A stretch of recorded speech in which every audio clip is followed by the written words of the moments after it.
With the transfer window now closed, most of the 23 other clubs in the Championship are saying there's only one team that's had a great window, and that is Millwall. Welcome back to our Lions. We're reviewing the 1-1 draw against Sheffield United and just looking back at some of the signings we have made. How impressed are you at the business that Millwall have done? We've got Mike, Tommy, and Rufus, of course, massive Millwall fans from social media to give their views on the last 4 weeks. This particular poster completely agrees. Fred says bringing in 2 players that played their part in Sunderland's promotion last year is unreal from this club. It's going to be cutthroat and bring in the best you can with the position that we are in. It's got to be our year, hasn't it? Lots of excitement, Mike, about Watson and Patterson and others that you brought in. Tell you what, you've assembled some squad here, haven't you? Yeah, I think that was always the keen thing in January to kind of, if we're going to bring someone in, it has to be almost like impact the first team and upgrade positions. We didn't really need to sort of squad pad.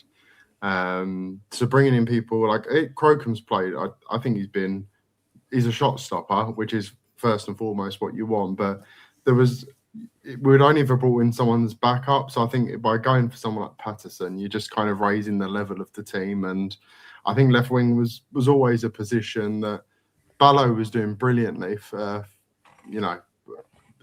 5-10 games in, and then he's just kind of patted out a little bit. But I think that was sort of the other key area we sort of needed a bit of an urgent upgrade for the remainder games of the season.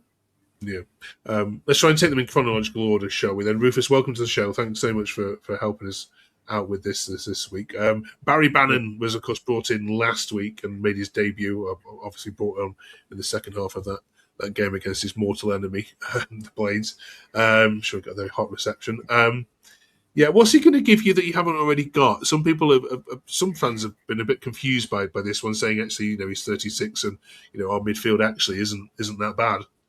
So I think what Barry Bannon can bring us is that leadership and experience in the dressing room, especially as well, and out on the pitch, because we've got quite a young squad, and we signed someone, Massimo Luongo, back in the summer, who was 33, to add that experience into the squad. But he did his ACL back in October, and he's out for the season. So I think we're always going to bring in someone more experienced as well to come in and help the team out, help the younger players out, and sort of take leadership in games to help see games out. And I think Barry Bannon is definitely that sort of player who can do it with the amount of experience he's got in this league. Yeah. He's also obviously been a captain as well. I don't think the captain armband's going anywhere, though, Mike, is it, in your view? No, I don't see it. I think he's got. I know it's an 18-month contract, but I think it's completely for the last 6 months of this season. Yeah. I think see what happens and then be reassessed again in the summer. And you could tell he didn't really want to leave Sheffield Wednesday, and I don't blame him. But we'll see how his sort of performances go on the pitch. But I don't think he's got any right to sort of walk in and sort of take the lead, like the captain's armband off Cooper when everything. He's coming into a much better situation than having to pick everyone up at Wednesday. Yeah. Have you got any issues with his squad number that he chose, Mike? I don't. No, not really. I don't care that much. I think it's one of those things. It's such a talking story that. Even like Alex Neil in his post-match said, all he gets asked about is Bannon nowadays, and in his interviews leading up to like Sheffield, and it was almost getting bored of it. And I think it's kind of the same thing for me. Like, I understand that he's got such big affiliations with it, but also you've come to do a job now. You kind of need to switch your mindset. He's always going to be a legend. He's never going to have that change from the fans' perspective. He doesn't need to overdo it or over-egg it. We had the tears on the pitch, but you've been brought in for a reason. Yeah. I think he just needs to get off on a good foot here, basically. He's got to prove himself as anyone else. Same as if an 18-year-old came in the window. You've got to prove yourself. You've got to fight your way into the team. I don't think there should be any guarantees. Yeah. But yeah, a little bit cringy. I think, you're a 36-year-old bloke. Just crack on. All right. Right, Tommy, let's bring you into this conversation. How are you doing? Let's have a chat about this fella, shall we? A loan for Tommy Watson from Brighton. Of course, he's the fella that put Sunderland, of course, into the Premier League with his goal at Wembley. GCL and DN says statement signing. this one. Yeah, do you think it is a statement signing, Tommy? Yeah, 100%. I mean, he's the reason Sunderland went up and broke Sheffield United hearts. Like, I think it's a signing we needed. I think, especially, we saw it against Sheffield United. They shut down the right side, and what did we create? Not much, really. So I think he just brings another option. Him and Alfie Doughty on the left, Tristan Kramer and Azeez on the right. What more can you want? I quite like him as a player. I struggle to think whether he's. I don't think he's Premier League quality yet. So it's probably right by Sunderland to. Sorry, he's Bryson. Like a middle ground. He's like one of those that could do it for a lower league team, but then is a really good top end Championship player. Yeah, absolutely. And then I mean, staying with you, Tommy. We Mike's already mentioned briefly, but Patterson on loan again to the end of the season. Now, I mean, there's lots of stories about him and Sunderland perhaps going out a lot and living their high life, allegedly, anyway. And if he can just probably calm that down a bit and focus on his A game, this could be a really good signing. Yeah, I feel like it. As good as Crocom's been this season, I do feel like it's a step up. Especially, I do criticise Crocom quite a lot for the little mistakes he does, but what goalkeeper doesn't. But I think Patterson just brings that level of, okay, I'm here now. This is the level we're playing at. I've come up from this league. This is what you guys want. We're doing that. And I think it is just a statement signing, really. It's a statement of intent from the board to say, right, we're here and we're ready. And I think this could be our year. Fingers crossed. We shall see. We'll be every step of the way. One outgoing of Rufus I want to ask you about. Wes Harding has gone to Plymouth Argyle on loan for the remainder of the season as well. I mean, is that good for him and good for the club? Yeah, I think so. It's good for all parties because he's not really played much at all this season. He's a very sort of reserved player, and he's sort of just been on the bench a lot this season. Hasn't really played many minutes, so he'll want to go out, get minutes. And I think down with Plymouth in League One, I think he'll do quite well there. So it's good for all parties to get him out, get him some minutes so he can start playing more football again. Brilliant. Now, we've just started this podcast just as the transfer window has closed just about 30 minutes ago. Mike, have we missed anything? What happened with Langstaff in the end? Or those rumours he's staying. It looks like there's actually been a couple of big bits in the last sort of hour or so. Right, we rejected a club record bid from Ipswich for Azeez in the region of about 15 million. Amaku's going as well. That's just been extended, so he's going to be going to Oxford as well on a permanent. It looks like so. Yeah, a couple of more little changes, but just people going out. It seems. Okay. Are you happy Langstaff stayed? I mean, is he? I still want him to succeed at Millwall. Always have. I think he's a quality player on his day. To be fair, it's one of those ones where I actually like Langstaff, but I prefer him in away games because he's pressing. He just has the legs to close people down. He puts the defence under pressure. Mistakes happen, and then we can give the ball to Azeez or whoever, and they can do everything. But in terms of like upgrading, it will have to be a position in the summer. I don't think he'll be here after come next season, regardless of where we're at. His finishing is not really where you need to be if you want to be a top 6 team. And I think this league is open. Look, realistically, I don't see us getting top 2, but we're only 5 points off or something. If we had, someone, if our strikers could take a lot of the chances we do get, we create so much. But Langstaff's missed a few in the last couple of weeks. Coburn's missed in particular last week. He's missed a few open goals from sort of 6 yards out now. It's becoming a little bit of a habit. I'm kind of a big guy. We didn't sort of try to get another striker in, or supposedly, or we haven't got anyone in. But I appreciate what he does in the team, though. He's a good team player. He's good at closing down. He does the legwork that maybe not a lot of players want to particularly do, especially if you're in that forward role. You want to be assisting, scoring, whereas he's literally just closing down the keeper for 80 minutes. Super. Next week, we're talking about the Wrexham game. We'll come on to that more in a second. First of all, if you haven't yet already subbed, please do so.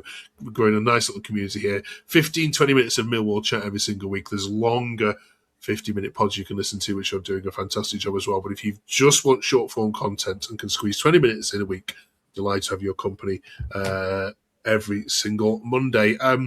Let's talk about the Sheffield United game briefly, shall we, Rufus? I want to bring up a bit of a controversial point which has been made on social media. I don't know if you agree with this. Barry says, Azeez is playing too greedily. There's so many options to play the big Serb and Colburn in. Rise Races certainly wasn't the best performance. I think Azeez needs to play the team game. He's just being too greedy at the moment with everything. It's not the end of the world, a point. So, yeah. Have they got a point, Rufus? I think slightly do. I think I noticed in the game he was trying too hard, Azeez. It's like he's trying to make things happen all the time. He was taking shots from like quite far out and quite awkward angles. Where I thought if he played another pass or something, we may have got in better positions to take a better shot. So I think he's just over trying too hard. I think sometimes he just needs to think a bit more and stuff, and like maybe be a bit more relaxed a little bit at times, because I think he does try too hard sometimes. But he's a brilliant winger, and like he's got the confidence to have a go, but sometimes you can be overconfident and like take things on with too much and stuff instead of making that extra pass. But I don't think he's been too greedy, but I think just at times he just tries too hard. I mean, Tommy, Wilder did a number on him, didn't he? They doubled up on him and effectively put him out of the game. Is that a worry going forward now that we're going to probably see a little bit more of that? Honestly, I don't think so, especially when you've got Tristan Kramer overlapping as well, like he does on his bombing runs. I don't think it's too much of an issue, but on to the point about Azeez being greedy, like I noticed it, I think maybe twice I noticed it, particularly in the Sheffield United game. I think Langstaff had made a brilliant run between the two defenders. He would have been through on goal. And I've screamed at my TV, pass the ball. But I just feel like it may be a lack of confidence of him and his teammates. Of like, he knows Langstaff's going to miss the chance anyway. That's what I'm saying. Like, I think it is a lack of confidence in certain teammates. But at the same time, when he's in the form that he's in, why wouldn't he at the same time? Like he creates everything. The amount of shots he has that go on target half the time. He is just a brilliant player all round. So I don't blame him for being greedy, but at the same time, it is a bit like, Yeah. Okay. Yeah. Mike, one for you here, if that's okay. Langstaff misses a lot of chances, says Barry. But if Negley had played at the 10 instead of Langstaff, he would have scored that one-on-one. He's good at pressing. Where are we with Negley? I mean, he's had some criticisms leading up to Christmas. Then he came good in January. Where are we at now? He's becoming a bit of a fan favourite now. I think he's found his position, to be honest. I don't think he ever should have played out on the right wing. I know he kind of played that sort of, I don't know, wide 10 on the right-hand side role in the Netherlands. But I don't think it suits him. I think he's been brilliant in centre mid. And I think I'd go as far as to say he's probably one of the guaranteed starters in the centre of the pitch at the moment. He just does have that bit of class, but I think the problem is our number 10 isn't that sort of typical number 10 role. It is just about pressing and closing down and chasing lost balls and lost causes and things like that. So even if he got in, even if we put him in that 10 position, he's nowhere near as he won't be on the ball as much as he is in centre mid. But I think he's doing brilliantly at the moment. I think he took a lot of criticism and a lot of flack, especially, in that sort of first 10, 15 game period where just nothing seemed to really be coming off. I think we all felt we wasted the money on him. But now, through no fault of his own injuries, he's found himself in centre mid, and I don't see any way for him to be moved to another position, really. Yeah. We've got another fall guy now instead of Negley, which is Coburn, Rufus. Even I'm not sure I think if he scored a hat trick, some fans wouldn't be happy with him. Is he as bad as what social media make out? I can sum up this way: he could be a very mixed bag. Like, he scored some really good goals for us, but at the same time, he misses a lot of chances sometimes. Like, I remember it was against Charlton. He missed 2 absolute sitters that game. The header just scored, and that chance, I think, where he hits the ball over the bar. But he does pop up with some good goals sometimes, but at the same time, he does miss quite a few chances. He lacks a bit of composure sometimes in the games. But I quite like him overall because he does a lot of work in the games and stuff. He's good at hold up play and stuff, and he's quite tall and stuff, quite good aerially times. But yeah, he's a very sort of mixed bag sort of player, I'd say he is. Okay. Wrexham then this weekend. Tommy, some people have said that this is potentially a little preview of the playoff final in May. That'd be all right, wouldn't it? Do you? I mean, what have you made of the Wrexham fairy tale? Do you buy into that at all? And would you take a point this weekend? I do not buy into their fairy tale, to be honest. I'm not a big fan of the whole fairy tale situation, but you can't deny that they have had a good little run of games recently, and they found themselves up in the playoffs with us. I would take a point away at Wrexham. They beat us at our place 2-0 at the start of the season, which was honestly one of the worst performances I've seen this season. And that's by bearing in mind the 2 4-0 thrashings we took. But we just looked lost that game. And I'm hoping with the form we're in now and the way we're playing, I hope it's the complete opposite. But a point would be valuable. But as Alex Neil said, all these points in the season, we need all we can get. We need the 3 points, especially with how close it is this year. Yeah, cool. Mike, we've been talking recently about good managers for Millwall and bad managers for Millwall, just switching tack a little bit. For you, in your lifetime in following this club, who has been one of the best managers that you've enjoyed watching the style of football? Do you know what? This is probably the easiest cop-out answer, but it would be Alex Neil. Really? I genuinely, for me, has been I understand that we've got Steve Gallen in as well, and obviously James took over, and there's other factors that sort of, where they've come in and brought in a different caliber of players and things. But his football it's that perfect balance of being solid at the back, but we are going to counter. We are going to get after you. It doesn't matter if you're Coventry and you have 12 points clear at the top of the league, or you're playing Sheffield Wednesday.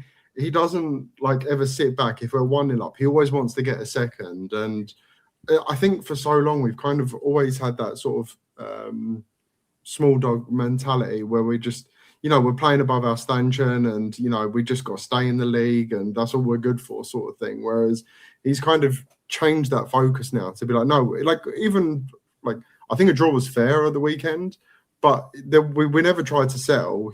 We didn't panic or go into our shell and, put on 4 centre backs to try and hold out for the 1-1 draw. He'd rather go for the win and lose 1 point, but then have the opportunity to gain an extra 2. And I love that mindset. I think it's such a. I've never looked as much forward to a match day, a game, than I have done with under Alex Neil for the last year. Yeah, I mean, Ruth, I know you're a little bit younger than Mike, but you've still travelled the country watching Millwall up and down it. Is this the best football you've seen in your lifetime? Definitely. I started going to Millwall when Gary Rowett is in charge, so I've seen football under Gary Rowett, Neil Harris, briefly under Joe Edwards, and now Alex Neil. And I've got to say, the football we play under Alex Neil has been exciting. I was saying to my dad the other day at the game, every time we attack, we look exciting. We're going to do something. And it's the same. We always keep attacking in games. We never sort of sit back. And sometimes at away games under Gary Rowett, for example, we'd set up to go for a draw and just sit back, go for a point. But under Alex Neil, every game, it's 3 points every game we aim for. Attack the game and just go for it each game, which I love. I love the football he plays. It's like Mike said, it's got a really good balance as well in how we play. And yeah, it's definitely been the best football I've seen. Super. Right, 2 little bits to round up then. We've got our January Player of the Month to choose. Tommy, as your debut here, we'll hand that over to you if that's okay. Ooh. Should get the January Player of the Month award for Millwall? Oh, this is tough. I feel like you could probably give it to most of the squad, to be honest. Caleb Taylor, for me, is the standout for this month. He has been immense. I feel for West Brom fans, honestly. With the position they're in now and what I've seen from them on Twitter, it's quite sad. They're all regretting letting him go for so cheap. Yeah. But then also you've got Alfie Doughty, who has shown his Premier League quality. He's been immense. What a player. And then obviously you've got Femi Azeez. Like, you've got all three of them, but I would give it to Caleb Taylor personally. Yeah, okay, good shout. Let us know in the comments if you agree. And then finally, Mike, you can help us finish our A to Z this week, if that's okay. Now, we missed you last week. We've got M to catch up on here, or N. Have you got anything for either to fill in our encyclopedia? M and N. God, that's a good one. To be fair, I would go for M. I'll probably say Billy Mitchell at the moment. That's the first player that does spring to mind. I think he's very vital at the moment to what we're doing. He kind of gives the freedom to other players to kind of have. He does so well in that centre midfield role. I'm a big fan of his. I'm hoping he signs a new contract because I think his is up in the summer. So that's still ongoing and pending. But I think a lot of clubs in the Championship will be after him regardless. But yeah, he'd probably be the biggest M for that springs to mind at the moment. Any for N at all? N. Do you know what? Norton Cuffey? I'm a big fan of his. He's looking at his big move. Did he get a move or not in the end? Not sure yet. I'll have to have a check. Yeah, because he was it Everton and Inter, was it? Yeah.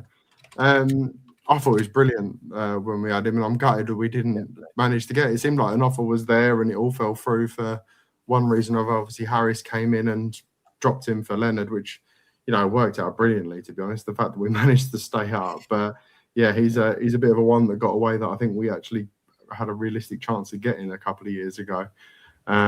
He's probably the first one that springs to mind because I've read a lot on him today. I like Cresswell as well.